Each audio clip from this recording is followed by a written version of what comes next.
It was a quiet Sunday morning in a small Oregon town where life moved at the pace of the wind through pine trees. A few sleepy gas stations dotted the main road, and most of the shops hadn't even flipped their signs to open yet. Near the edge of town, a sleek black Bentley sat idling awkwardly, then sputtered and died just as it rolled into the parking lot of an old, weathered gas station. The car hissed slightly as steam rose from under the hood. A woman stepped out, tall, polished, but visibly frustrated. It was Evelyn West, a tech billionaire and former CEO of one of Silicon Valley's biggest startups. Evelyn was known across the country for designing devices that could speak, translate, and connect people. Ironically, she hadn't heard her own voice in almost a year. A rare virus had taken her hearing suddenly. Despite every expert and doctor, nothing had helped. She stepped away from her company, her fortune, and her spotlight, and moved into a quiet mountain cabin just outside of town. Her world had become still, visually vibrant but silent. She stood next to her broken car, tapping buttons on the dashboard, trying to summon help. Her phone showed no service. The car's console blinked in error. Evelyn sighed and leaned back against the car, surrounded by silence, the kind that settles deep in the bones. That's when she noticed a girl watching her. The child was about 7 or 8, small and slim, with untied sneakers, a flannel jacket, and oversized headphones over her ears. She had been sitting on the curb across the lot, a backpack at her side, and was now approaching slowly, head tilted with curiosity and concern. Evelyn blinked in surprise. The girl pointed at the Bentley, then looked at Evelyn with questioning eyes. She raised her hands and started signing. Evelyn, used to reading lips since her own hearing loss, recognized what the girl was doing. American Sign Language. A little rusty, Evelyn responded the same way. The girl introduced herself as Lily. She lived nearby with her uncle, who owned the small auto repair garage behind the gas station. Evelyn explained through signs that her car had shut down and she wasn't sure why. Without waiting, Lily signed, "Can I look?" Evelyn nodded and popped the hood. Lily hopped forward, moving with calm confidence. She didn't flinch when steam puffed out or hesitate as she studied the engine. Evelyn watched her, surprised. The girl examined a few wires, looked at the coolant valve, then pointed to a blown fuse and a disconnected relay. She gestured for a moment, then reached into her backpack and pulled out a small roll of tape, a multi-tool, and a used sensor part. Evelyn watched, astonished, as Lily patched and reconnected the parts carefully. It was like watching a miniature mechanic at work, measured, deliberate, focused. A few minutes later, Lily closed the hood and gave a thumbs up. Evelyn got in, pressed the ignition, and to her shock, the engine started smoothly. She stepped out slowly, staring at Lily. "You fixed it." Lily smiled and nodded. "I help my uncle. I fix things."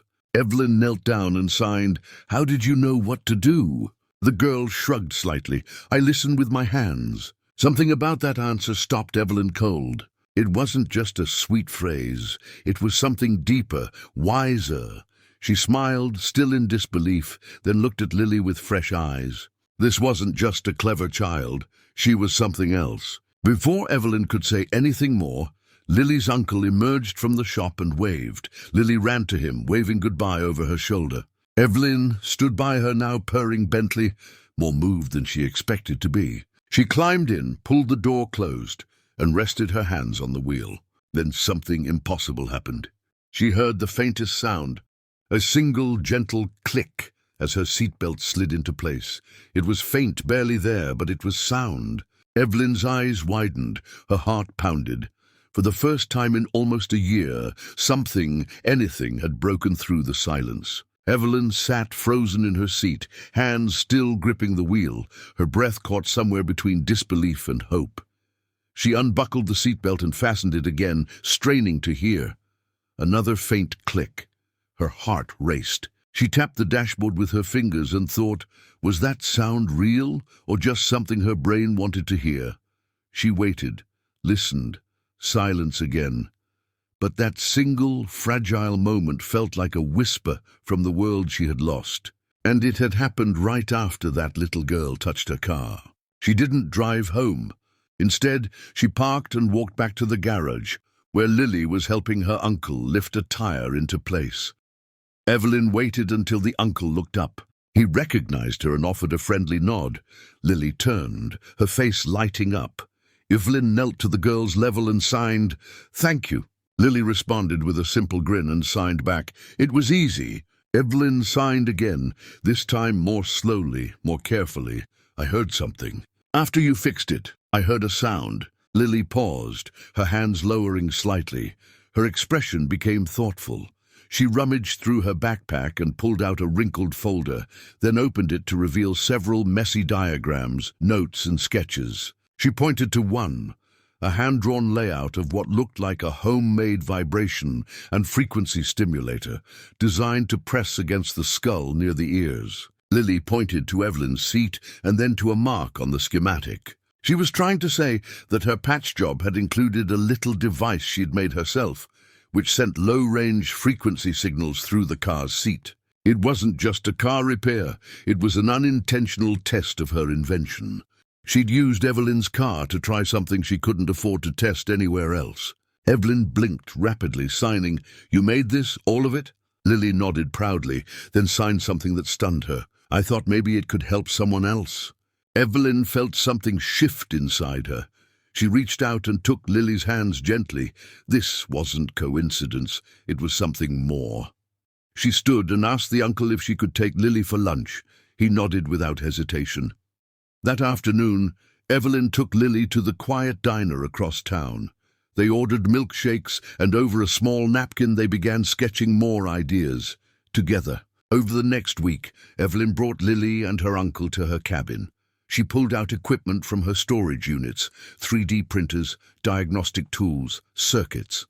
With Lily's designs and Evelyn's resources, they built a better version of the device, one tailored not just to simulate frequency, but to interact with nerve endings. They called it Echo 1. After testing the prototype, Evelyn felt another flicker of sound, the crunch of gravel under her shoes. Then the rustle of a page. Then, one morning, the full sound of wind through pine trees. Her hearing didn't return all at once, but piece by piece, like a puzzle slowly rebuilding itself. The doctors were baffled. None of the treatments had worked before. Yet this child's invention, born in silence, was waking something inside her.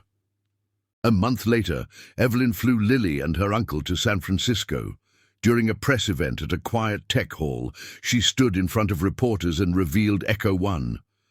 But she said nothing at first. Instead, she signed. Lily stood beside her, hands ready, eyes bright. The cameras flashed. Evelyn finally spoke into the mic. Everyone leaned in. "This girl," she said, voice trembling, "helped me fix more than my car. She helped me here again. She created something the world said was impossible. And she did it from a tiny garage with a paper sketch and a brave heart." Lily signed something quietly. Evelyn smiled and translated it aloud. "You don't have to hear sound to understand what's broken. You just have to care enough to fix it." The room erupted in applause, but Evelyn barely heard it. She was too focused on the little sounds returning to her, each one a gift. And beside her stood the girl who gave them back.